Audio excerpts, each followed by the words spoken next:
Сергей Казимирович, поздравляю вас с победой. Сложный матч, вновь лишь в концовке удалось забить победный мяч. Довольны ли в целом игрой команды? Да, игрой доволен. Недоволен, наверное, только реализацией, последней передачей, завершающим ударом. Ребята молодцы. Много сегодня позволяли нападающим Нафтана, хотя обычно в защите у нас все куда более спокойно. В чем причина? Да не, я бы так не сказал. Просто были ситуации, наверное, по первому тайму, когда шла простая длинная продольная передача. Была ситуация 1 в 1. Хороший нападающий, фактурный, Тропашка, скорость неплохая, техническое оснащение неплохое. Где-то продавливал, зарабатывал стандарты, создавал эту опасность. Вновь замена сыграла. Не с той ли целью выпускали Ольшаника, что он хорошо знает Нафтан?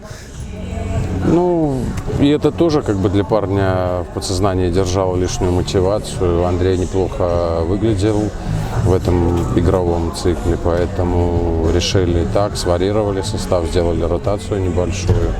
Опять же, ребята молодцы, Андрей вышел, забил гол. Некоторые футболисты говорят, что сегодня такая поддержка была неожиданная в Нафтане, что в Новополоцке, что аж мурашки по телу. Что вы испытывали? Ну да, болельщикам спасибо большое. Конечно, я говорил, что здорово играть, когда есть зритель на стадионе.